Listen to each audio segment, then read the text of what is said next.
لا حول ولا قوة إلا بالله العلي العظيم. أعوذ بالله من الشيطان الرجيم. بسم الله الرحمن الرحيم. الحمد لله الذي هدانا لهذا وما كنا لنهتدي لولا أن هدانا الله. لقد جاءت رسل ربنا بالحق. ثم الصلاة والسلام على سيد الأنبياء والمرسلين خاتم النبيين حبيب إله العالمين سيدنا ومولانا بالقاسم محمد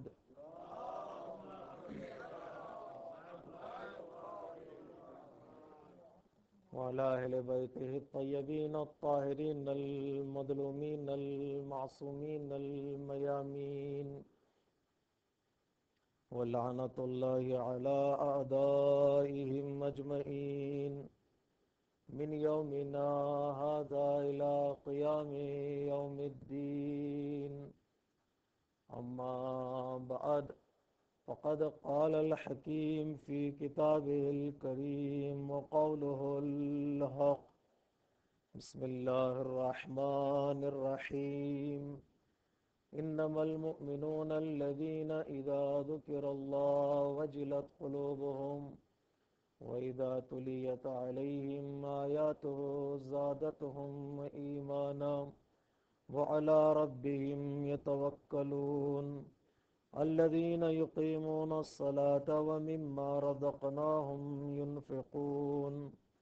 أولئك هم المؤمنون حقا، لهم درجات عند ربهم ومغفرة ورزق كريم.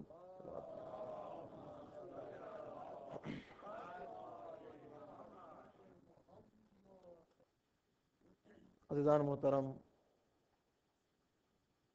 جن آیات کریمہ کی تلاوت کا شرف ہم نے حاصل کیا ہے،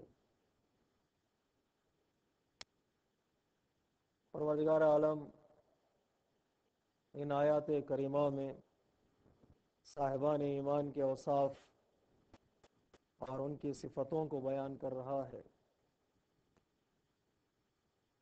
جن کے ذیل میں ہم نے گزشتہ مجلس اعزاء میں صاحبان ایمان کے کچھ اوصاف کو آپ کی خدمت عالیہ میں پیش کرنے کی سعادت حاصل کی، کہ جن میں یہ صفات آشکار و واضح رہیں کہ پروردگار عالم نے صاحبان ایمان سے کہا ہے کہ مومن صرف وہی ہیں جن کے سامنے جب اللہ کا نام لیا جاتا ہے تو ان کے دل ذمہ داری کے احساس کی وجہ سے کانپنے لگتے ہیں، اور جو لوگ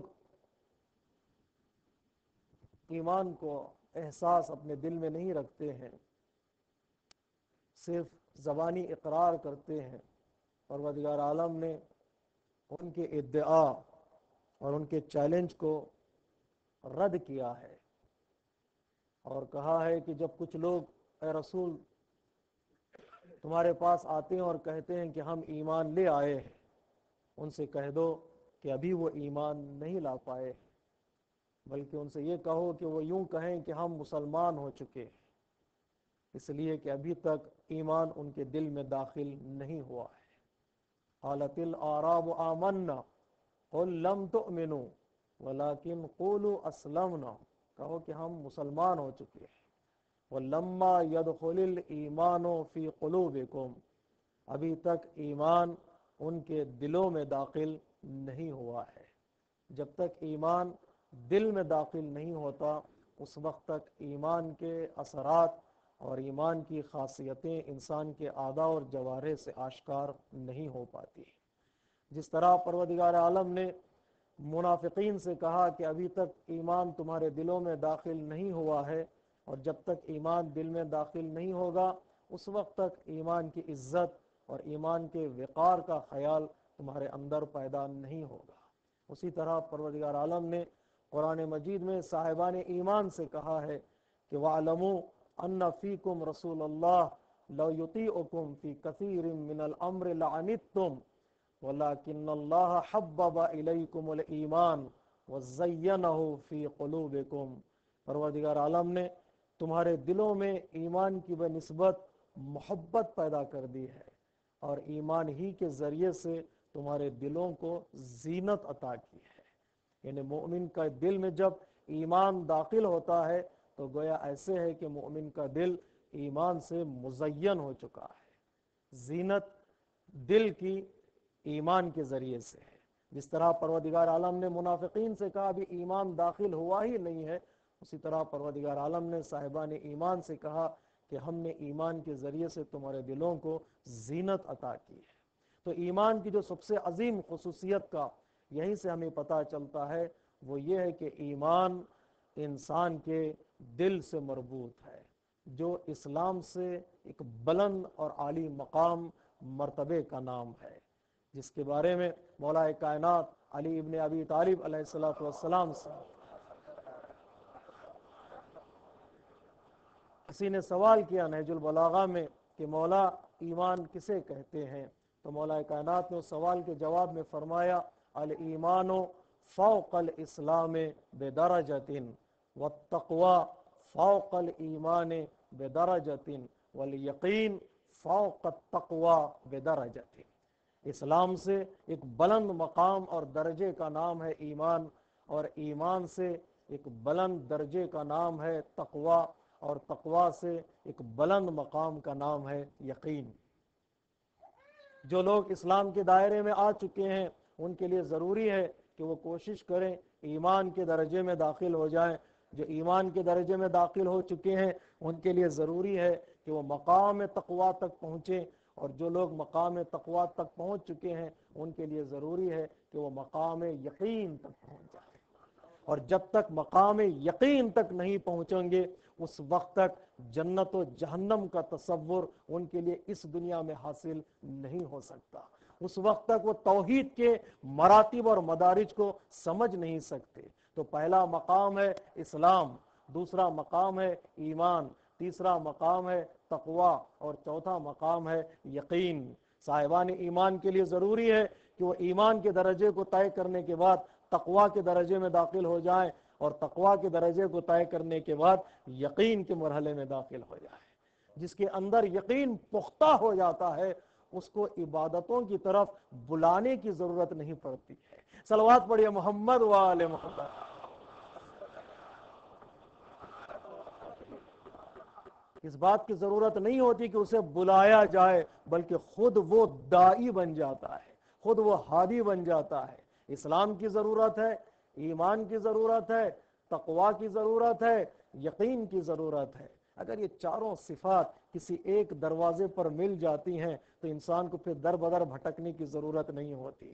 اگر اسلام کی ضرورت ہے تو دیکھو سب سے پہلے اظہار اسلام کرنے والا کون ہے۔ اگر ایمان کی ضرورت ہے تو دیکھو امیر المؤمنین کون ہے۔ اگر تقوی کی ضرورت ہے تو دیکھو امام المتقین کون ہے۔ اگر یقین کی ضرورت ہے تو دیکھو منبر رسول سے کون کہہ رہا ہے کہ اگر پردے ہٹا دیے جائیں تو اس کے یقین میں ذرہ برابر اضافہ نہیں ہوگا۔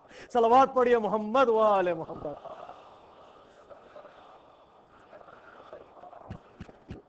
جس ایک دروازے سے اسلام کا پیغام بھی ملتا ہے، ایمان کا پیغام بھی ملتا ہے، تقوی کا پیغام بھی ملتا ہے، یقین کا پیغام بھی ملتا ہے، اس کے لیے ضروری نہیں ہے کہ وہ در بدر بھٹکے، اس ایک دروازے پر انسان کو سب کچھ مل جاتا ہے۔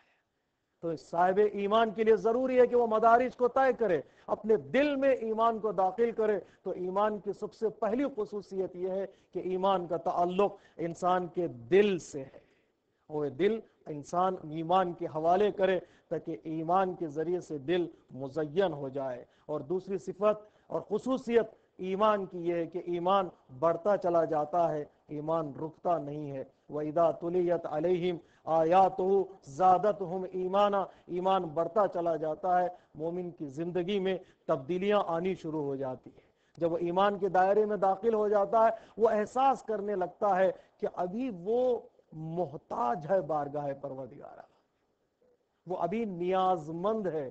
جتنا احساس نیاز مندی کا انسان کے اندر بڑھتا چلا جاتا ہے، اتنا ہی انسان بارگاہ پروردگار میں مانگتا چلا جائے گا، دعا کرتا چلا جائے گا، ذکر کرتا چلا جائے گا۔ اس لیے جو لوگ مانگنے سے بھاگتے ہیں، دعا کرنے سے دور ہو جاتے ہیں، پروردگار عالم نے انہیں غرور اور مغرور انسان کا خطاب دیا ہے۔ اس لیے کہ جو بارگاہ پروردگار میں بے نیاز ہو جاتا ہے تو وہ مغرور ہو جاتا ہے۔ جتنا انسان اس بارگاہ میں نیاز مند ہوگا، پروردگار اتنا ہی اسے بے نیاز کرے گا۔ جو نیاز مند ہو کر آئے گا، پروردگار اسے بے نیاز کرے گا۔ لفظوں کو بدل دوں، جو بارگاہ پروردگار میں اپنی فقر کا اقرار کرے گا، پروردگار اسے امیری عطا کرتا ہے۔ صلوات پڑھیے محمد و آل محمد۔ اور جتنا فقر کا احساس ہوگا اتنا سوال ہوگا، جتنا فقیری کا احساس ہوگا اتنا ہی سوال ہوگا۔ تو اس ایمان کے اضافے کے لیے سوال ہوگا، تو دن بدن اس کا ایمان بڑھتا چلا جائے گا۔ یہ ایمان کی دوسری خصوصیت ہے۔ تیسری خصوصیت کی طرف میں اشارہ کروں کہ پروردگار عالم قرآن مجید میں ارشاد فرماتا ہے، ایمان کی تیسری عظیم خصوصیت یہ ہے کہ ایمان اجباری نہیں ہے بلکہ ایمان اختیاری ہے۔ لا اکراہ فی الدین، دین میں کوئی جبر نہیں ہے۔ ایمان کی جہاں گفتگو آتی ہے وہاں پر گفتگو تقلید کی نہیں ہوتی۔ ایمان کی بات جہاں بھی ہوتی ہے وہاں گفتگو کسی اور کی پیروی کی نہیں ہوتی۔ ایمان کی بات جہاں بھی آتی ہے وہاں تحقیق کی گفتگو ہوتی ہے، وہاں جستجو کی گفتگو ہوتی ہے، وہاں تلاش حقیقت کی گفتگو ہوتی ہے۔ اس لیے اصول دین میں تقلید حرام ہے۔ اس لیے کہ جہاں ایمان کی بات آتی ہے وہاں یہ پوچھا کسی سے نہیں جاتا کہ میں کیا کروں، بلکہ یہ دیکھا جاتا ہے کہ میں خود کیسے سمجھوں کہ خدا کون ہے، میں خود کیسے سمجھوں کہ نبی کون ہے۔ اجبار ایمان میں نہیں ہے بلکہ اختیار ہے۔ اس لیے پروردگار عالم نے اختیار کی دولت سے انسان کو نوازا۔ انا ہدیناہ السبیل اما شاکرا و اما کفورا کہہ کر کہ ہم نے راستہ دکھا دیا ہے، اب چاہے اس راستے پر چل کر شکر گزار بندے بنو یا راستے سے ہٹ کر کافر ہو جاؤ۔ صلوات پڑھیے محمد و آل محمد۔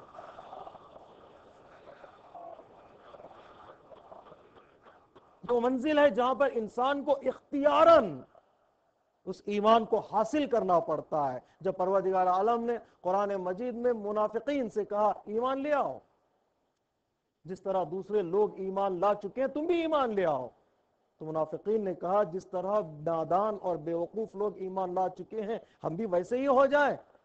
پروردگار عالم کی آواز آئی، جب بھی مومنین کی احانت کی بات آتی ہے تو جواب مومنین کو دینے کی ضرورت نہیں ہے، پروردگار دیتا ہے۔ جب منافق نے کہا مومن نادان ہے تو جواب پروردگار دے رہا ہے، الا انہم هم السفہاء، وہ نادان ہے جو مومن کو نادان کہتے ہیں، وہ مرد آباد ہے جو مومن کو مرد آباد کہتے ہیں۔ اس لیے کہ جواب مومن کو دینے کی ضرورت نہیں ہے، خدا ان کا جواب دیتا ہے۔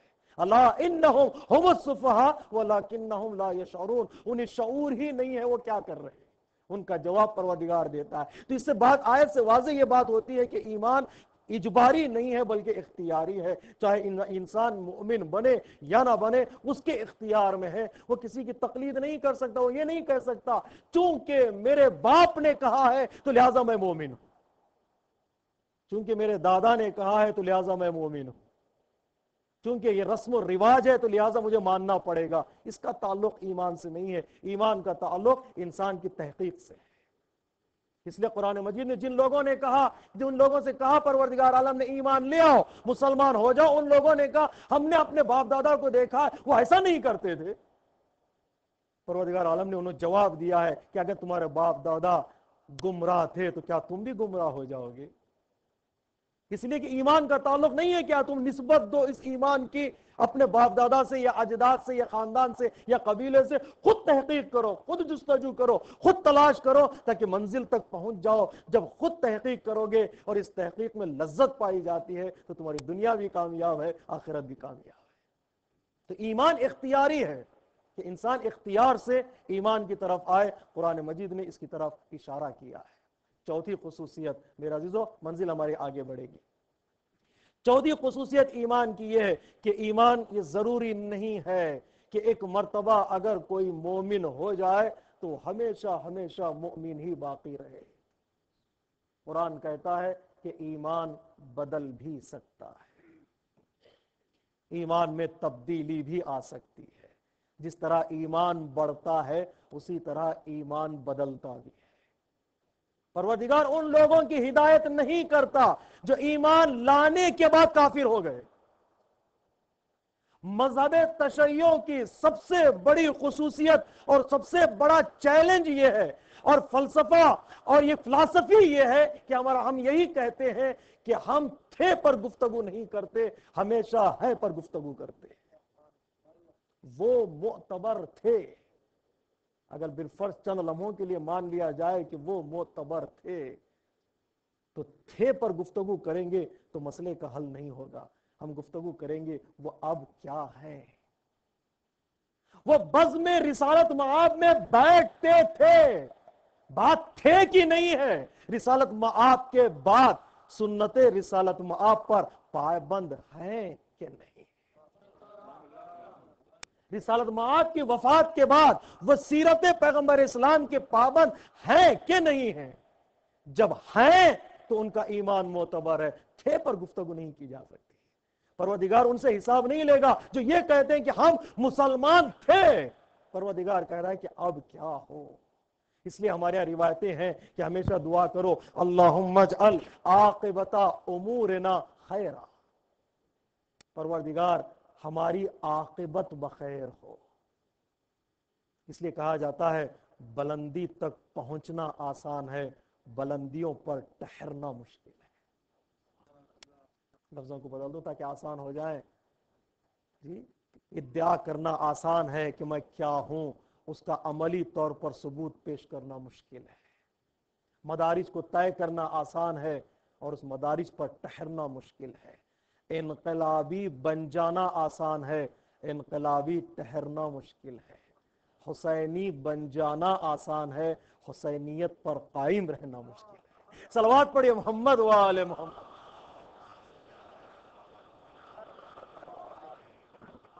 یہ قرآن مجید کی ایک سنت ہے، ایک روش ہے، طریقہ ہے. ائمہ اطہار علیہ السلام نے بتایا بلندیوں پر پہنچنا بہت آسان ہے. جتنا انسان بلند ہوتا چلا جائے گا اتنا ہی گرنے کا امکان بھی بڑھتا چلا جائے گا. جتنا بلند ہوتا چلا جائے گا اتنا ہی گرنے کا امکان بھی بڑھتا چلا جاتا ہے. اور جب گریں گے تو زیادہ نقصان ہوگا. ایک دیوانہ چھت پر اچھل رہا تھا، یہ کہہ رہا تھا کہ میں چھلانگ لگا دوں گا. نیچے سے لوگ پکار پکار کر کہہ رہے تھے چھلانگ لگاؤ گے تو گر جاؤ گے. کسی کی بات سننے کے لیے تیار نہیں تھا. عرفانی جملہ ہے، مولانا تشریف فرمائے، معافی کے ساتھ یہ جملہ میں کہہ دیتا ہوں کہ چھلانگ لگاؤ گے تو گر جاؤ گے. کسی کی بات ماننے کے لیے تیار نہیں تھا. وہاں سے کسی ذمہ دار کا گزر ہوا، لوگوں نے اس ذمہ دار سے کہا تم اس کو سمجھاؤ کہ یہ کسی کی بات ماننے کے لیے تیار نہیں ہے. تو اس ذمہ دار نے اسے خطاب کرتے ہوئے کہا بھیا چھلانگ لگاؤ گے تو گر جاؤ گے. تو اس دیوانے نے کہا گروں گا تو میں گروں گا، تم سنبھل کے چلو، تم گر جاؤ گے تو قوم گر جائے گی. پتہ نہیں میں نے بات کو واضح کر پایا کہ نہیں کر پایا. میں گروں گا تو صرف میں گروں گا، اگر تم گر جاؤ گے تو قوم گر جائے گی. اس لیے کہ جتنی ذمہ داری بڑھتی چلی جائے گی اتنے ہی گرنے کے امکانات بھی بڑھتے چلے جائیں گے. جتنے رشتے اسے جڑتے چلے جائیں گے اتنے لوگوں کے گرنے کے امکانات بھی بڑھتے چلے جائیں گے. اس لیے قرآن مجید نے کہا بلندیوں تک پہنچو، دعا کرو بلندیوں تک پہنچنے کی، کمالات تک پہنچنے کی دعا کرو. ہمارے یہاں دعائیں ہیں یا لیتنی کنت معکم فافوز معکم، کاش میں بھی آپ کے ساتھ ہوتا. دعا کرو کس کے ساتھ ہوتا؟ انصار حسینی کے ساتھ ہوتا، جنہوں نے دین کی نصرت کی. کاش میں بھی ہوتا. دعا کرو، اس لیے کہ کمالات کا تذکرہ ہوتا ہے تو انسان کے اندر کمال تک پہنچنے کا شوق بھی پیدا ہوتا ہے. تذکرہ اس لیے کیا جاتا ہے کہ تاکہ انسان کے اندر شوق پیدا ہو اس کمال تک پہنچنے کے لیے. اگرچہ مشکل ہے لیکن شوق پیدا ہو. جب شوق پیدا ہوتا ہے تو انسان کوشش کرتا ہے. دعا کرو کاش میں بھی ان تمہارے ساتھ ہوتا. تو دعا انسان کے اندر شوق پیدا کرتی ہے اور شوق انسان کو محنت کرنے پر مجبور کر دیتا ہے. اللہم اجعل محیای محیا محمد و آل محمد و مماتی ممات محمد و آل محمد. پروردگار میری حیات کو اہل بیت کی حیات جیسی بنا دے, میری موت کو اہل بیت کی موت جیسی بنا دے. یہ دعا ہے, چھوٹا منہ ہے اور بات بڑی ہے, لیکن کمال کا تذکرہ کرو, دعا کرو وہاں تک پہنچنے کا. جب تذکرہ کرو گے شوق پیدا ہوگا, جب شوق پیدا ہوگا تو محنت شروع ہو جائے گی. صلوات پڑھیے محمد و آل محمد.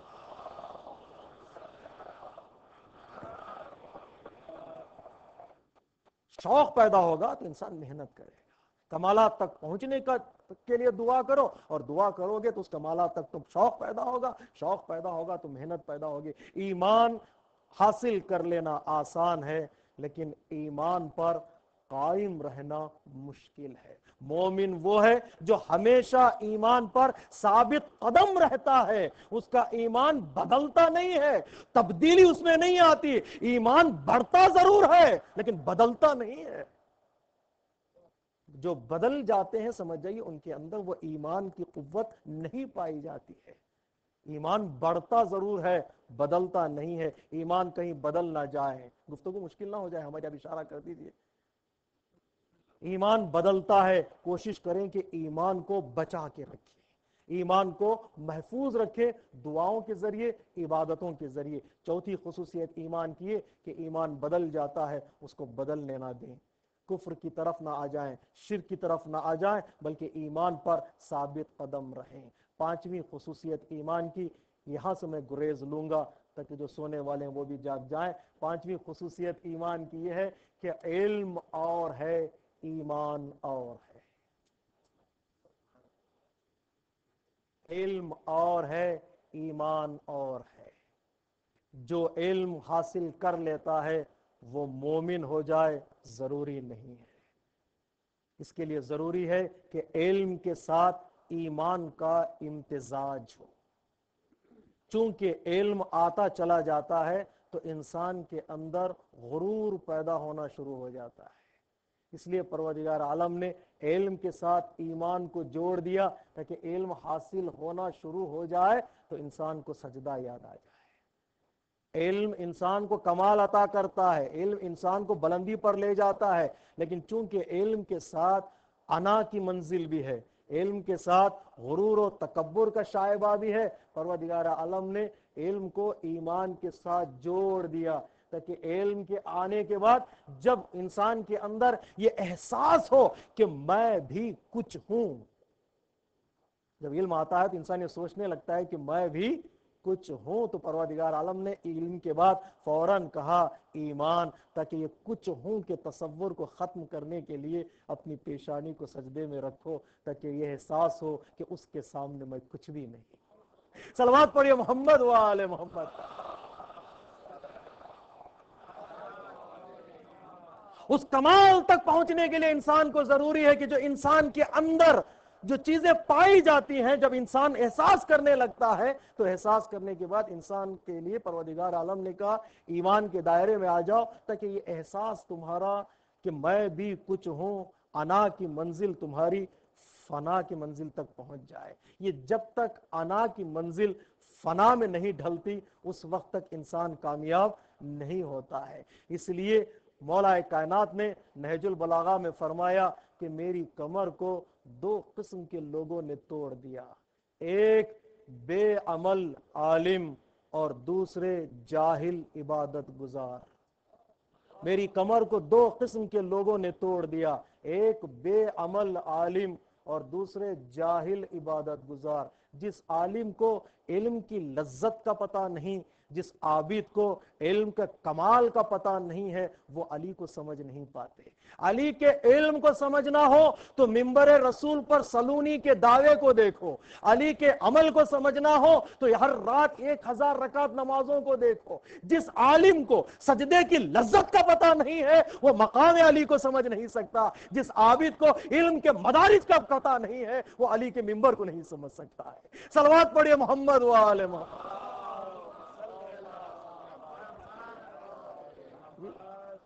جس عالم کو پتا نہیں سجدے میں کیا لذت ہے وہ علی کو کیا سمجھے گا، اس لیے کہ علی کی زندگی دو حصوں میں بٹی ہوئی ہے، ایک علم اور دوسرے عبادت۔ 1000 رکعت نماز پڑھنے والا مصلی پر علی جو ممبر رسول پر آتا تو کہتا سلونی سلونی قبل ان تفرض۔ اس علم کی منزل کو پہنچنا ہو تو 1000 رکعت نماز کو بھی سمجھنا پڑے گا، 1000 رکعت نماز کو سمجھنا ہو تو علمی مدارج کو بھی سمجھنا پڑے گا۔ دو قسم کے لوگوں نے میری کمر کو توڑ دیا، کیوں؟ اس لیے کہ وہ گمراہ ہو گئے، وہ سمجھنے لگے ہم کچھ جان رہے ہیں، وہی ہمارے لیے نجات کے حامل ہے، وہی حق ہے۔ نہیں میرا عزیزو، بس آئیے اس منزل کی طرف۔ میں اس حدیث کو آپ کے سامنے پیش کرنا چاہتا تھا، جس حدیث میں چھٹے امام جعفر صادق علیہ الصلوۃ والسلام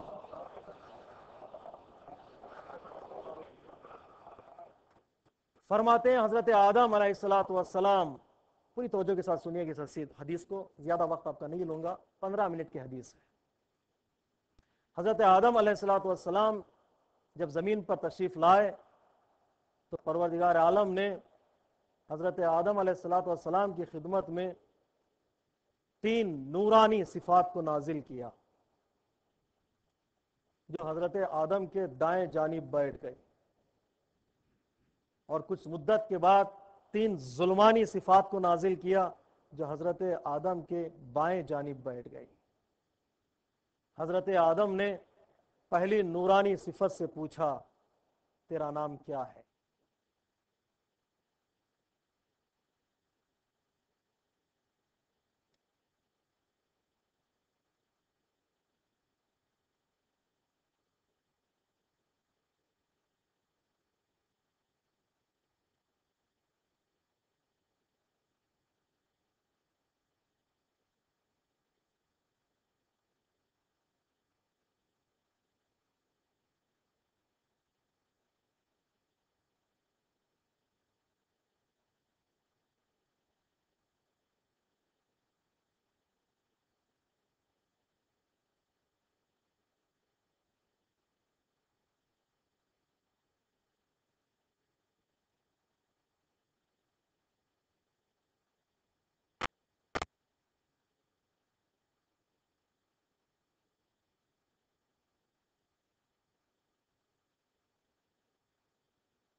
بس کچھ نہیں ہوتا ہے، وہ سر اٹھاتا ہے۔ مولا کائنات نے نہج البلاغہ میں فرمایا متکبر انسان کی مثال اس انسان کی ہے جو پہاڑ کی بلندی پر کھڑے ہو کر زمین پر دیکھتا ہے اور کہتا ساری دنیا چھوٹی ہے۔ وہ بھول جاتا ہے ساری دنیا والے اسے جب دیکھتے ہیں اس کو چھوٹا سمجھتے ہیں۔ پہاڑ پر کھڑا ہوا انسان ساری دنیا کو دیکھنے کے بعد کہتا ہے کہ ساری دنیا چھوٹی ہے، سب لوگ چھوٹے نظر آتے ہیں اس کو جو پہاڑ کی بلندی پر کھڑا ہوا ہے۔ وہ بھول جاتا ہے کہ ساری دنیا بھی اسے چھوٹا ہی سمجھتی ہے، اس لیے جو نیچے سے اسے دیکھ رہے ہیں وہ بھی چھوٹا ہی نظر آتا ہے، وہ بھول جاتا اپنی حیثیت کیا ہے۔ علامہ جواد املی فرماتے ہیں جن کے اندر طاقت پائی جاتی ہے وہ زمین سے مل جاتے ہیں، جن کے اندر طاقت نہیں پائی جاتی، قیمت نہیں پائی جاتی، وہ اڑنے لگتے ہیں۔ جو زمین کے اندر چیزیں موجود ہیں اسے جواہرات کہتے ہیں، جو اڑنے لگتی ہیں اسے دھواں کہتے ہیں۔ جن کے اندر کچھ بھی نہیں ہوتا وہ دھوئیں کی طرح اڑنے لگتے ہیں، جن کے اندر قیمت ہوتی ہے وہ زمین کے اندر پائے جاتے ہیں۔ جسے اپنی خلقت کی ابتدا یاد رہتی ہے وہ کبھی غرور نہیں کرتے ہیں۔ صلوات پڑھیے محمد و آل محمد۔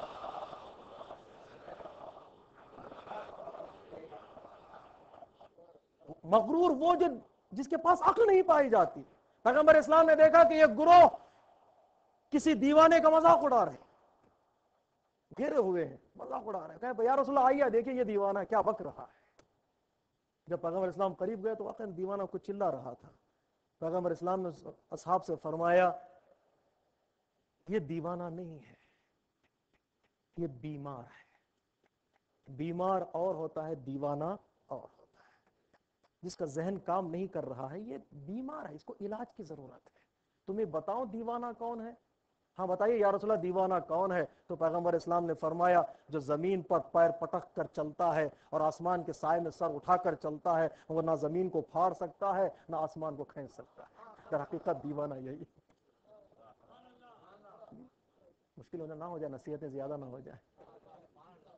حضرت آدم نے کہا وہاں تو عقل رہتی ہے, تو تکبر نے کہا جب میں آتا ہوں تو انسان عقل چلی جاتی ہے, انسان کا ذہن خالی ہو جاتا ہے, اسے سمجھ میں نہیں آتا کیا کر رہا ہے, اسے سمجھ میں نہیں آتا وہ کیا کر رہا. ان فرعون علا فی الارض, زمین پر غرور کیا تو فرعون نے کہا انا ربکم الاعلی, میں سب سے بڑا خدا ہوں. پروردگار عالم نے اسے ڈبویا تو پانی میں ڈبویا,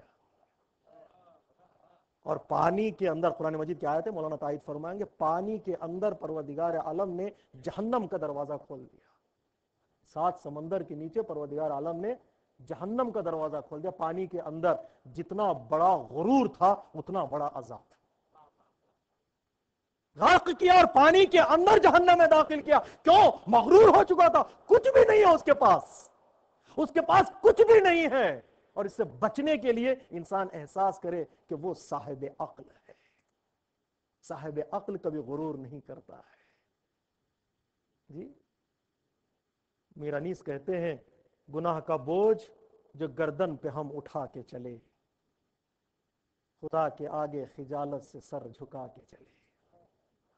گناہ کا بوجھ جو گردن پہ ہم اٹھا کے چلے, خدا کے آگے خجالت سے سر جھکا کے چلے. جنہیں ملا انہیں افتادگی سے اوج ملا, انہی نے کھائی ہے ٹھوکر جو سر اٹھا کے چلے. صلوات پڑھیے محمد و آل محمد. ملا انہیں افتادگی سے اوج ملا, انہی نے کھائی ہے ٹھوکر جو سر اٹھا کے چلے. انیس دم کا بھروسہ نہیں, ٹھہر جاؤ, چراغ لے کے کہاں سامنے ہوا کے چلے. صلوات پڑھیے محمد و آل محمد.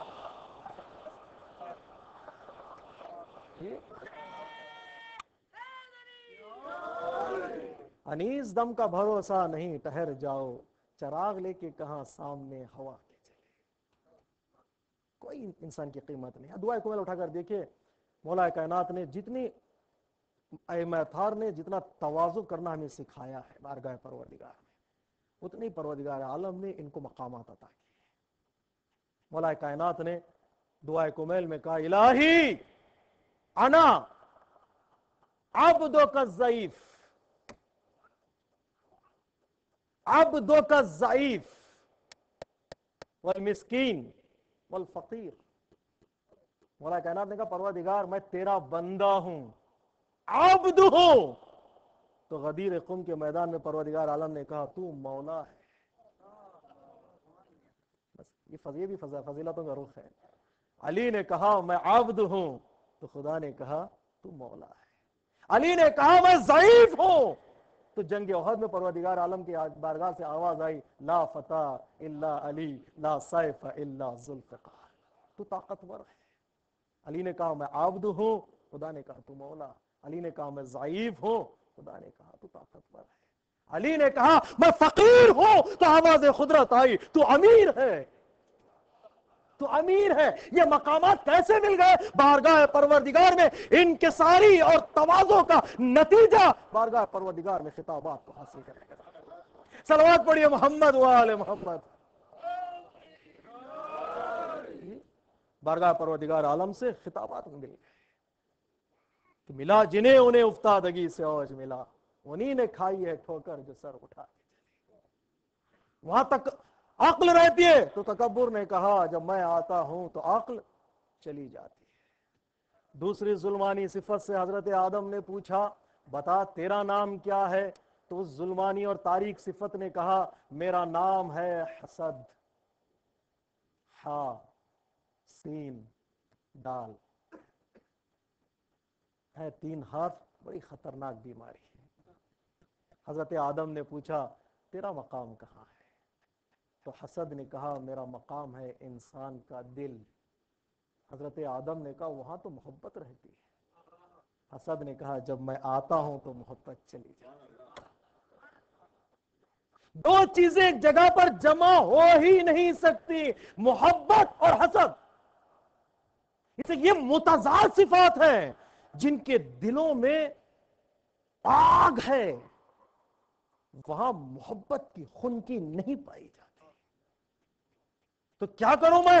دل کو محبت سے مالا مال کرنے کے لیے اس بری صفت سے اپنے دل کو پاک کرو جسے حسد کہا جاتا ہے. چھوٹا سا لفظ ہے، بڑا خطرناک ہے. یہ آگ کی طرح انسان کے ایمان کو جلا دیتا ہے. آگ کی طرح انسان کے ایمان کو جلا دیتا ہے، گھر کو برباد کر دیتا ہے، سماج کو کھوکھلا کر دیتا ہے. جن کے پاس طاقت نہیں ہوتی وہ خود جلنے لگتے ہیں. جن کے پاس طاقت نہیں ہوتی وہ خود جلنے لگتے ہیں. اس حسد کی بیماری سے بچنا ہے تو ضرورت ہے اس بات کی کہ ہم مؤمنین کی محبت اپنے دل میں رکھنا سیکھیں. فلاں مجھ سے ناراض ہے مولا میں کیا کروں؟ فلاں مومن مجھ سے ناراض ہے میں کیا کروں؟ امام نے فرمایا اسے معاف کرو. اپنی دعاؤں میں اس کا نام لو. ابن رسول اللہ وہ مجھ سے ناراض ہے. ناراض ہو تو کیا، اسے معاف کرو تاکہ وہ معاف کرنے کی لذت کا احساس کرے.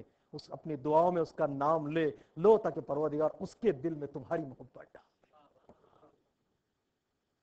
پیسے کے ذریعے سے، دولت کے ذریعے سے، حکومت کے ذریعے سے لوگوں کے دلوں میں محبت نہیں پیدا کی جا سکتی. ہاں عفو و بخشش کے ذریعے سے لوگوں کے دلوں میں محبت پیدا کی جا سکتی. کسی سے جلنے سے محبت پیدا نہیں ہوتی. اور یہ بھی یاد رکھ لیں، حاسد کو یہ بھی یاد رکھ لینا چاہیے کہ وہ جتنا جلے گا وہ سمجھ رہا ہے گرم پانی سے میں دوسروں کے گھروں کو جلا دوں گا، ایسا ناممکن ہے، وہ کبھی جلا نہیں پائے گا. تو کیا کرو؟ محبت کو بڑھاؤ. بخشش، عفو و بخشش 2 چیزیں ہیں برادری کو باقی رکھنے کے لیے، ایک عفو اور دوسرے قربانی. عفو و بخشش، دوسرے قربانی. شعر سننے کا شوق ہے جی. جوش ملی آبادی فرماتے ہیں جھکتا ہے فتنہ عفو و ترحم کے سامنے. فتنوں کو ختم کرنے کے واحد راستہ معاف کر دینا ہے. واحد راستہ معاف کرنا. برادری کو مضبوط کرنے کا واحد راستہ بخشش. جسے معاف کرنا نہیں آتا اسے اس دنیا میں سانس لینے کا حق نہیں.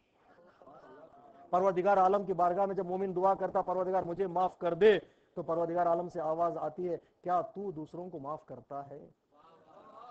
اکثر ہماری دعائیں اس لیے قبول نہیں ہوتی ہیں کہ ہم بارگاہ پروردگار سے وہ چیز مانگتے ہیں جو خود دینے کے لیے تیار نہیں ہوتے. اصلی دعائیں قبول نہیں ہوتی، ہم پروردگار سے وہ چیزیں مانگتے ہیں جو خود دینے کے لیے تیار نہیں ہوتے. آواز قدرت آئے گی کہ تم دینے کے لیے تیار ہو، معاف کرنے کے لیے تیار ہو، رحم کرنے کے لیے تیار ہو، ترس کھانے کے لیے تیار ہو، عطا کرنے کے لیے تیار ہو. غریب مانگتا رہا، تم نے ایک کوڑی نہیں دی اور بارگاہ پروردگار میں کہو پروردگار خزانے کھول دے. آواز قدرت آئے گی تمہارا کردار کیسا ہے؟ تمہارا کردار کیسا ہے؟ الساعة العجل تو زبانوں پہ ہے مگر کچھ انتظام بھی ہے کہ بس انتظار ہے. الساعة العجل تو زبانوں پہ ہے مگر کچھ انتظام بھی ہے کہ بس انتظار ہے. نکلانا 10 کا نوٹ یتیموں کے نام پر، کہتے ہیں ان کے نام پہ سب کچھ نثار.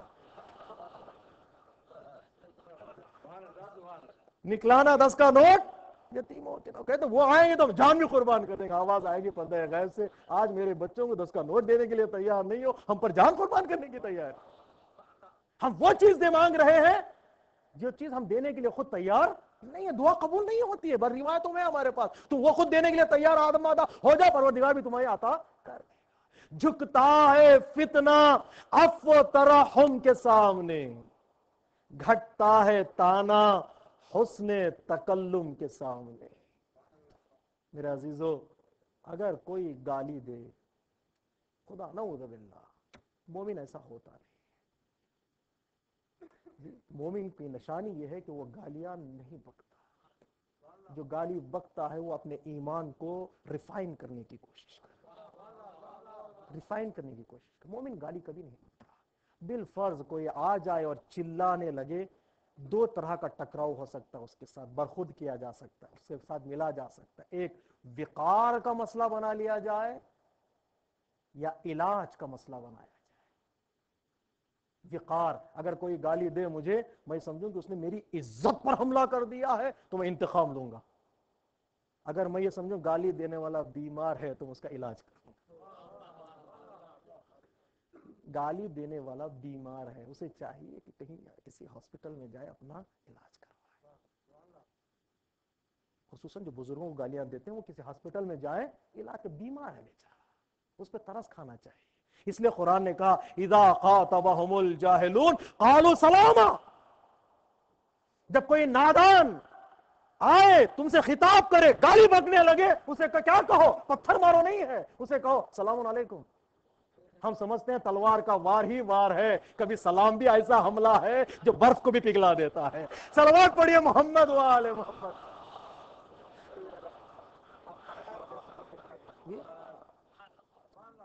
کہو اذا خاطبهم الجاہلون قالوا سلام۔ آیت اللہ مطہری سے کسی نے کہا راستہ چلتے چلتے، او عالم، خطاب کرتے نا بعض، آیت اللہ مطہری نے مڑ کے دیکھا، کیا کہا؟ تجھ میں اور گدھے میں کتنا فاصلہ ہے؟ ہمارے بزرگان کی روش بڑی خوبصورت تھی۔ تجھ میں اور گدھے میں کتنا فاصلہ ہے؟ اور آیت اللہ مطہری نے کہا رک جاؤ، وہیں کھڑے رہو۔ وہ کھڑا رہا، قدم ناپنے کے بعد آیت اللہ مطہری نے کہا 20 قدم۔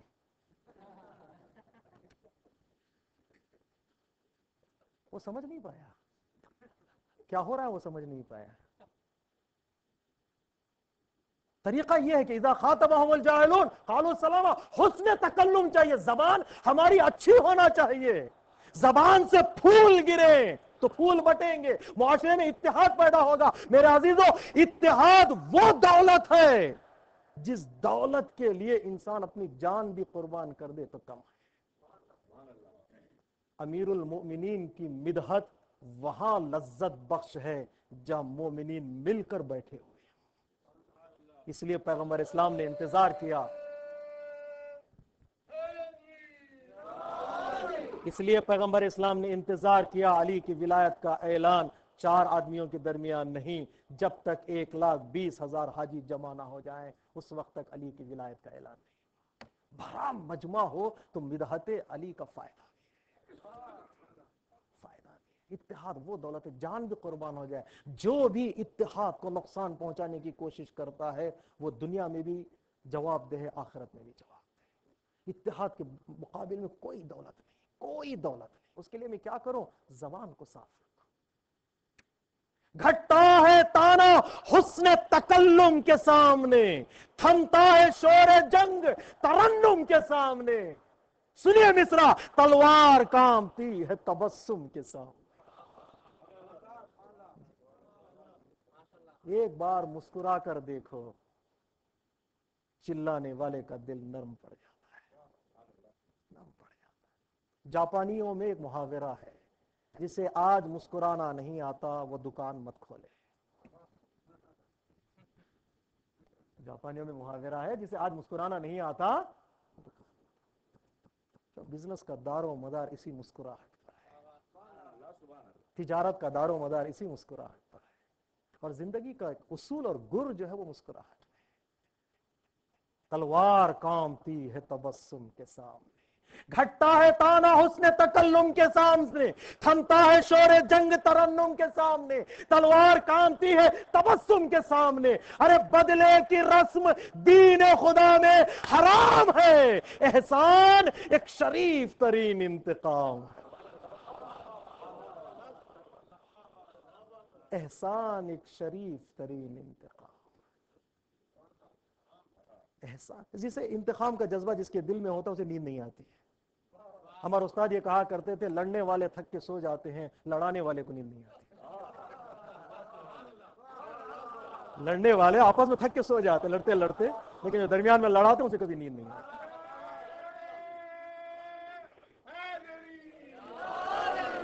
تو کیا کرو, اتحاد بہت ضروری ہے. لوگوں کو بانٹنا سب سے بڑی بیماری اور فتنہ ہے. یہ فلاں ہے, وہ فلاں ہے, وہ فلاں. ہم سب حسینی ہیں, ہم سب حسینی ہیں. کربلا کو دو حصوں میں مت بانٹو, اس لیے کہ کربلا دین ہے. لفظوں کو بدل دوں, کربلا سے پہلے حسین کی پہچان دین سے تھی, کربلا کے بعد دین کی پہچان حسین سے.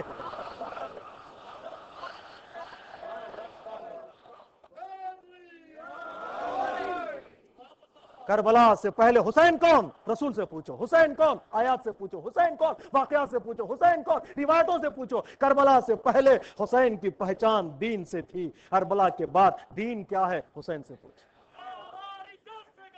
کربلا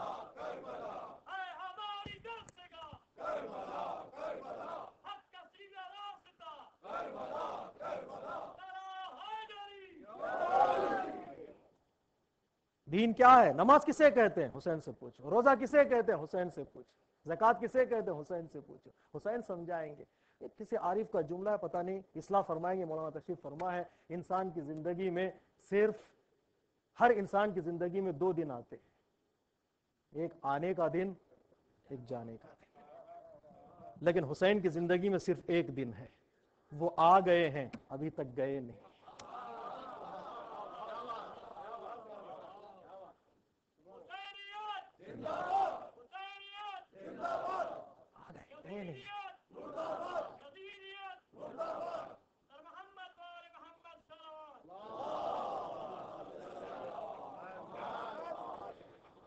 تو اس بری صفت سے ہم لوگ اپنے آپ کو بچائیں. لوگوں کو بانٹے نہیں. اگر دل بہت دکھتا ہے, ایک درد پیدا ہوتا ہے. ہمارے بزرگوں نے اتنی محنت کر کے اس آزاداری کو ہمارے حوالے کیا ہے. ہماری ذمہ داری یہ ہے, جیسے ہم نے لیا ہے ویسے اپنے بچوں تک پہنچا دیں. ہماری ذمہ داری, بڑی گردن پہ بڑی ذمہ داری ہے, ورنہ کل آنے والے بچے ہمارے اختلافات پر ہنسیں گے. جس طرح ہم کچھ بعض واقعات پر ہنستے ہیں آج بیٹھ کر, ہمارے بچے ہماری داڑیوں پر ہنسیں گے. ہمارے بچے ہنسیں گے. کیا کروں میں؟ اس بری بیماری سے اپنے آپ کو بچاؤں, محبت کے دائرے میں لے آؤں, اپنے دل کو محبت سے سجاؤں. حضرت آدم نے حسد سے کہا تیرا ٹھکانہ کہاں ہے؟ گھبرائیے نہیں, حدیث بھولا نہیں ہوں. تیرا ٹھکانہ کہاں ہے؟ حسد نے کہا انسان کا دل. حضرت آدم نے کہا وہاں تو محبت رہتی ہے. حسد نے کہا جب میں آتا ہوں تو محبت چلی جاتی ہے. تیسری ظلمانی صفت سے حضرت آدم نے پوچھا تیرا نام کیا ہے؟ اس ظلمانی صفت نے کہا میرا نام ہے خیانت, دھوکہ, فریب, مکاری. تو حضرت آدم نے پوچھا تیرا ٹھکانہ کہاں ہے؟ اس نے کہا انسان کی آنکھ. حضرت آدم نے کہا وہاں تو حیا رہتی ہے. تو خیانت نے کہا جب میں آتی ہوں تو حیا چلی جاتی ہے. جب آنکھوں سے حیا ختم ہو جاتی ہے تو انسان کا سب کچھ لٹ جاتا ہے, سب کچھ لٹ جاتا ہے. عقل, بس میں اپنے الفاظ کو اور حدیث کو سمیٹ دوں تاکہ آپ بھی نہ تھکے, اور کچھ چیزیں مجھے کل بھی پڑھنی, آج ہی پڑھ دوں تو کل کیا پڑھوں. عقل, محبت, حیا. عقل کا پوری توجہ چاہتا ہوں میرے عزیزوں, بس یہ اپنی محنت ہے, اس محنت کو غور سے سن لیجئے گا. عقل کا کام ہے, حدیث ختم ہو گئی ہے, یہ انالائز جو میں اپنی طرف سے کر رہا ہوں, اور غلط بھی ہو تو آپ اصلاح فرمائیں گے. عقل کا کام ہے انتخاب, دل کا کام ہے انقلاب, آنکھ کا کام ہے انتظار. عقل کا کام ہے انتخاب, دل کا کام ہے انقلاب, اور آنکھ کا کام ہے انتظار. عقل کو کس سے بچانا ہے؟ غرور سے بچانا ہے. دل کو کس سے بچانا ہے؟ حسد سے بچانا ہے. آنکھ کو کس سے بچانا ہے؟ خیانت سے بچانا ہے. عقل کا کام ہے انتخاب, دل کا کام ہے انقلاب, آنکھ کا کام ہے انتظار. شیعوں کے انتخاب کو غدیر کہتے ہیں, شیعوں کے انقلاب کو کربلا, اور شیعوں کے انتظار کو ظہور امام کہتے ہیں. شیعوں کے انتخاب کو غدیر، شیعوں کے انقلاب کو کربلا اور شیعوں کے انتظار کو ظہور امام کہتے ہیں۔ اگر عقل کو غرور سے بچانا ہو تو غدیر کے حوالے کرو، دل کو حسد سے بچانا ہو کربلا کے حوالے کرو، آنکھ کو خیانت سے بچانا ہے تو ظہور امام کے حوالے کرو۔ صلوات پڑھیے محمد و آل محمد۔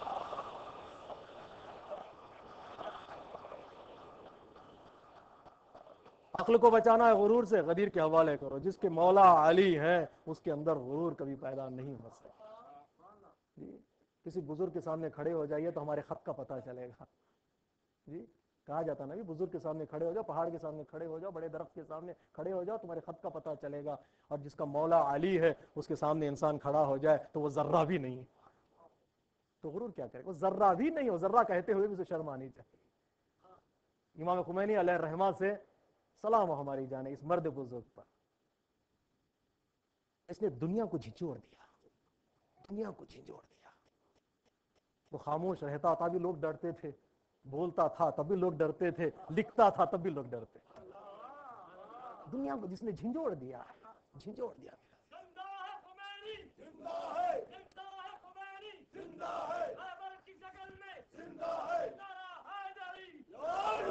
جھنجھوڑ دیا دنیا کو۔ کسی نے امام خمینی علیہ الرحمہ سے کہا آقا مولا کائنات کی تعریف کیجئے گا۔ امام خمینی علیہ الرحمہ نے فرمایا اس عظیم ذات کے مقابل میں میں چپ رہنے کو بہتر سمجھتا، بول دوں کہیں ایسا نہ ہو جائے کہ اس کی ساحت مقدس میں اہانت ہو جائے۔ جو بھی بولوں گا میں اپنے حد میں بولوں گا، جہاں میری حدیں ختم ہو جاتی ہیں اس کی حد کا آغاز ہوتا ہے، جہاں میری طاقت ختم ہو جاتی ہے وہاں سے اس کی طاقت کی ابتدا ہوتی ہے۔ جہاں انسان کا شعور سوچنا چھوڑ دیتا ہے، انسان کی فکر سوچنا چھوڑ دیتی ہے، وہاں سے علی کی ابتدا ہوتی ہے، وہاں سے ابتدا ہوتی ہے۔ بس میں بزرگ کا جملہ کہہ دوں، شاید آیت اللہ مطہری کا جملہ ہے، آپ نے فرمایا بلندیوں کو خود پتا نہیں ہے کہ علی کی ذات کتنی بلند ہے، خود بلندیوں کو بھی پتا نہیں ہے کہ علی کی ذات کتنی بلند ہے۔ اس کے ذات کے مقابل میں کھڑے ہو جاؤ، کبھی انسان غرور نہیں کرے گا۔ کربلا کے سامنے آ جاؤ، جو چیزیں کربلا والوں کو ملی ہیں اس کے مقابل میں انسان دیکھے تو کبھی حسد اپنے دل میں نہیں لے آئے گا۔ محبت کو بانٹا ہے حسین نے، اور ظہور امام کا انتظار کرو، آنکھ کبھی خیانت نہیں کرے گی۔ یہ آنکھوں کا فلسفہ یہ ہے کہ ہم امام کے دیدار کی تمنا کریں، امام کے دیدار کی تمنا کریں۔ سارا حسن بیکار ہے اگر جان حسن کے چہرے کو ہم نہ دیکھیں۔ گلستان سونا نظر آئے گا اگر جان گلستان کا دیدار ہم نہ کر پائے۔ کیا فائدہ ہے زندگی کا کہ اگر مومن ہو اور آخری امام کا دیدار نہ کرے۔ اس دیدار کی تمنا میں سانس لے۔ غدیر، کربلا، انتظار۔ غدیر ہمارا ماضی ہے، کربلا ہمارا حال ہے، انتظار ہمارا مستقبل۔ غدیر ہمارا ماضی، غدیر نہ ہو تو دین اسلام میں کچھ بھی باقی نہیں رہے گا۔ کربلا ہمارا حال اور ظہور امام ہمارا مستقبل ہے۔ اس لیے ہر سال ہم فرش ازاں بچھاتے ہیں۔ کربلا ہمارے ماضی کی تاریخ نہیں ہے، کربلا آج کی تاریخ ہے۔ آج ہے ہمارا کربلا، ماضی نہیں ہے۔ کربلا اب بھی حکومت کو نگل سکتی ہے۔ کربلا، کاروان کربلا چل رہا ہے، ہم لوگ پیچھے، ہم لوگوں کو چاہیے کاروان کربلا سے مل جائے۔ دنیا کا یہ واحد مہمان ہے، ہمارے گھر آتا ہے کچھ لینے کے لیے نہیں، کچھ دینے کے لیے۔ حسین واحد مہمان ہے، کچھ لینے کے لیے نہیں، کچھ دینے کے لیے آتا ہے۔ کربلا اب بھی حکومت کو نگل سکتی ہے، کربلا تخت کو تلووں سے مسل سکتی ہے، کربلا خار تو کیا آگ پر چل سکتی ہے، کربلا وقت کے دھارے کو بدل سکتی ہے۔ کربلا قلعہ فولاد ہے جراروں کا، کربلا نام ہے چلتی ہوئی تلواروں کا۔ آج ہمارا کربلا، ماضی حال کی تاریخ ہے، کربلا ماضی نہیں ہے۔ ماضی میں واقعہ رونما ہوا ہے، اس کا مطلب نہیں کہ ماضی کی تاریخ ہے۔ کربلا آج بھی ہے۔ ظالم کا ڈرنا اس بات کی دلیل ہے کہ کربلا زندہ ہے۔ مستکبرین کا پریشان ہو جانا اس بات کی دلیل ہے کہ کربلا زندہ ہے۔ مفتیوں کے فتوے ختم ہو جانا اس بات کی دلیل ہے کہ کربلا ابھی زندہ ہے، زندہ ہے کربلا، اس لیے کہ یہ آج کی ہماری تاریخ ہے۔ تو غدیر، کربلا، ظہور امام، تکبر سے دور ہو جاؤ، حسد سے دور ہو جاؤ، خیانت سے دور ہو جاؤ۔ بس اس میسج تو سن لیجئے گا، معافی چاہتا ہوں، ایک طالب علم ہوں، چھوٹی سی باتیں میں نے کر دی ہیں، ایک میسج سن لیجئے گا۔ غدیر، کربلا، انتظار، تکبر سے اپنے آپ کو بچاؤں، حسد سے اپنے آپ کو بچاؤں، خیانت سے اپنے آپ کو بچاؤں۔ کیا کروں؟ گلے ملو سب درود پڑھ کر، حسد کی دیوار توڑ ڈالو، دلوں میں بغض و حسد رہا تو حسین کا غم کہاں رہے گا۔ گلے ملو سب درود پڑھ کر، حسد کی دیوار توڑ ڈالو، دلوں میں بغض و حسد رہا تو حسین کا غم کہاں رہے گا۔ دلوں میں نفرت، لبوں پہ غیبت، فریبی آنکھیں، مکان غصبی، بلا رہے ہو جسے بتاؤ وہ آ گیا تو کہاں رہے گا۔ صلوات پڑھیے محمد وآل محمد۔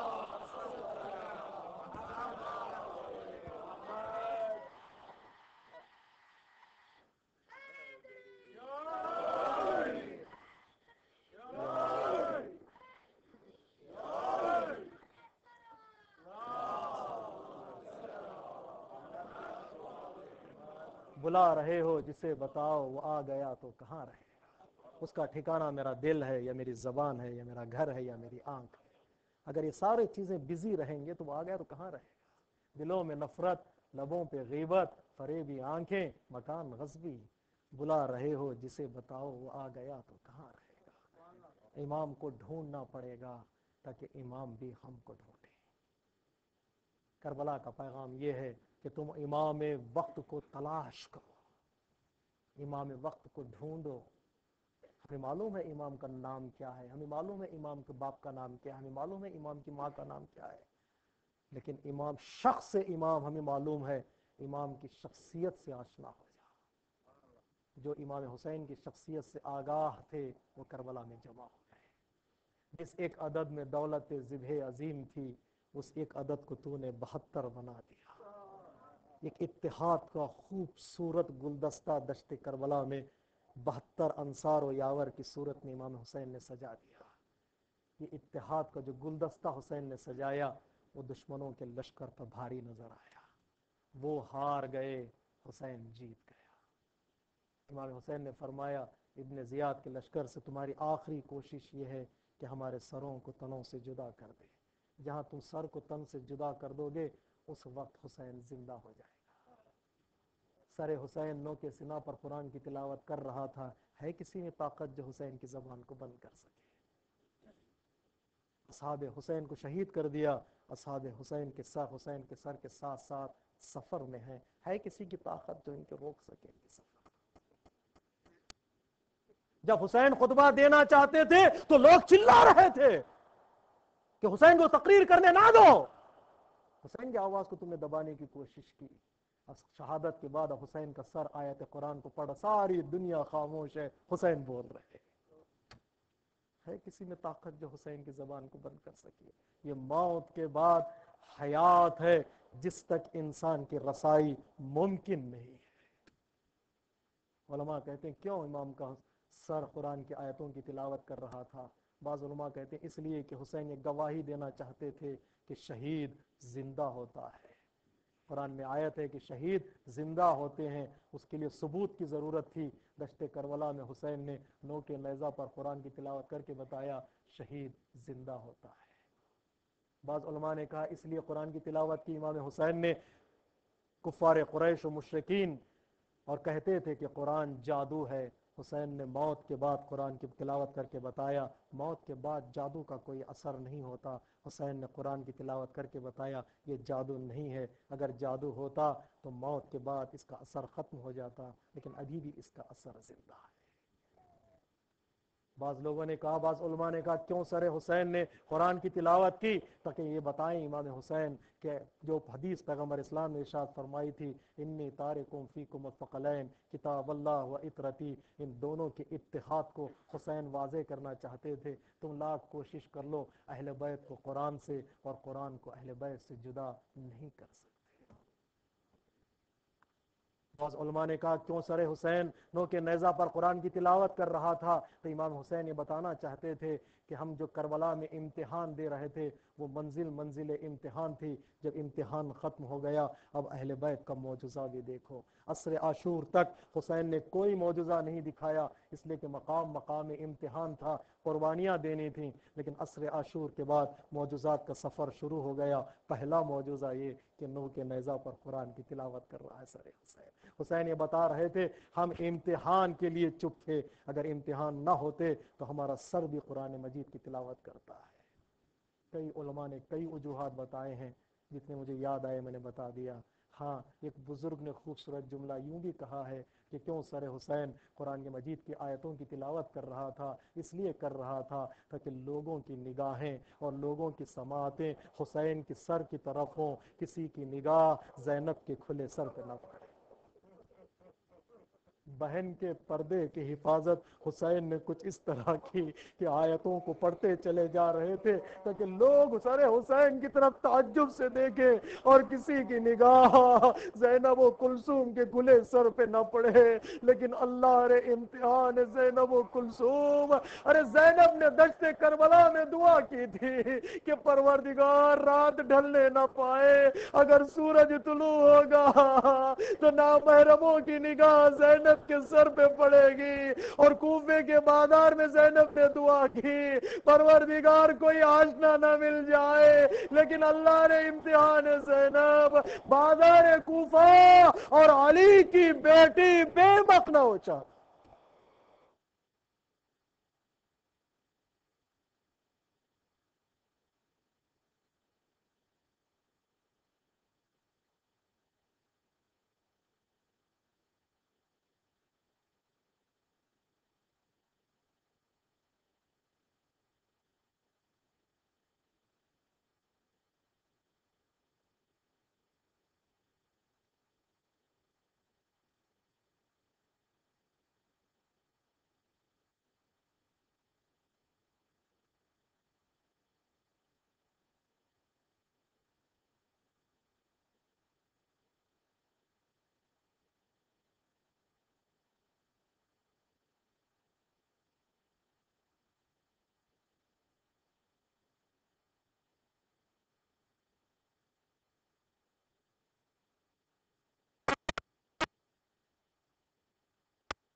ارے نامحرموں کا اور ارے ابن زیاد کا دربار ہوگا۔ کربلا کی عظیم مصیبت ہے کہ زینب و کلثوم بے مخنہ و چادر ابن زیاد کے دربار میں ہے۔ ایک مرتبہ ابن زیاد تانا دیتا ہے کہ اے علی کی بیٹی، تم نے دیکھا کربلا میں خدا نے تمہارے ساتھ کیا کیا۔ ایک مرتبہ جو علی کی بیٹی اب تو خاموش تھی، ایک مرتبہ بلند آواز میں کہا اے ظالم رک جا، کربلا میں خدا نے نہیں، تیرے سپاہیوں نے میرے بھائی کو شہید کر ڈالا، تیرے سپاہیوں نے میرے بچوں کو شہید کر ڈالا۔ ایک مرتبہ ظالم نے پوچھا بتاؤ تم نے کربلا میں کیا کیا دیکھا؟ ظالم چاہتا یہ تھا کہ زینب مصائب پڑھے، زینب گریا کرے۔ ایک مرتبہ زینب کبریٰ نے ظالم کے دربار میں کہا اے ابن زیاد تو سننا چاہتا ہے تو سن، میں نے کربلا میں کیا دیکھا؟ وما رأیت الا جمیلا۔ اے ظالم میں نے کربلا میں حسن دیکھا، میں نے کربلا کربلا میں خوبصورتیوں کو دیکھا، میں نے کربلا میں انبیاء کو آتے ہوئے دیکھا، میں نے کربلا میں اولیاء کو آتے ہوئے دیکھا، نوک نیزہ پر قرآن سر حسین کو تلاوت کرتے ہوئے دیکھا۔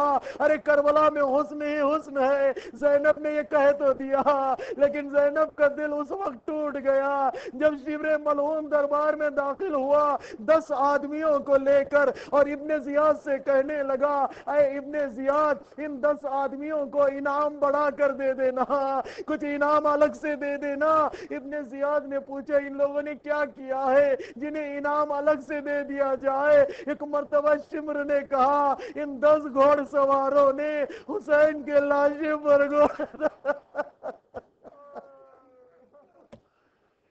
ان 10 گھوڑ سواروں نے ارے حسین کے لاشے پر گھوڑے دوڑائے ہیں۔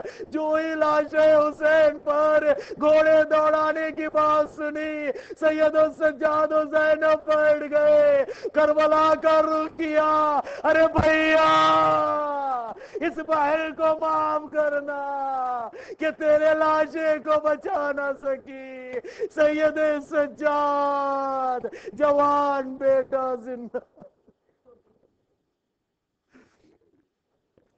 الا لعنت اللہ علی القوم الظالمین۔ سيعلم الذين ظلموا أي منقلب ينقلبون۔ السلام عليك يا أبا عبد الله وعلى الأرواح التي حلت بفنائك، عليك مني سلام الله أبدا ما بقيت وبقي الليل والنهار، ولا جعله الله آخر العهد مني لزيارتكم۔